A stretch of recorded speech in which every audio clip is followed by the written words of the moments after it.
আসসালামু আলাইকুম। এখন আমি এই যে তরকারি আলু কাটতেছি।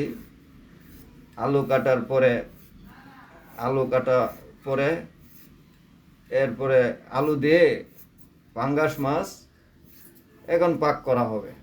এই যে দেখেন, এই যে আলু আর এখানে ভেন্ডি ভেন্ডি আছে, আলু আছে, পেঁয়াজ রসুন এগুলো দিয়ে একটা সুন্দর একটা রেসিপি বানাবো।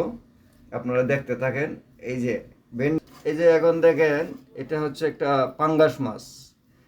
পাঙ্গাস মাছটা আমি এখন হলুদ মরিচ লবণ দিয়ে এভাবে মিশানো হচ্ছে।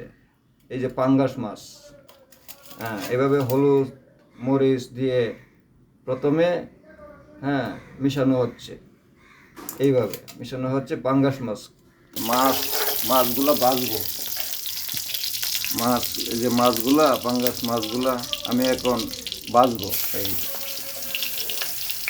এই যে পাঙ্গাস মাছ এখন ভাজবো। এই দেখেন কড়াইতে দিচ্ছি, দেখেন মাছগুলা ভাজবো।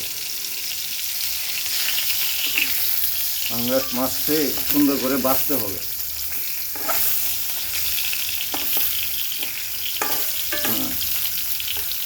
মাছগুলা ভাজবো। এই যে দেখেন, পেঁয়াজ রসুন দিতে হবে। পেঁয়াজ রসুন দিয়ে এরপরে করতে হবে। এরপরে এই যে তরকারি সব একসাথে দিতে হবে। সবগুলা একসাথে দিয়ে এগুলা ভেজে নিতে হবে। এগুলা সব একসাথে তরকারি ভেজে নিতে হবে।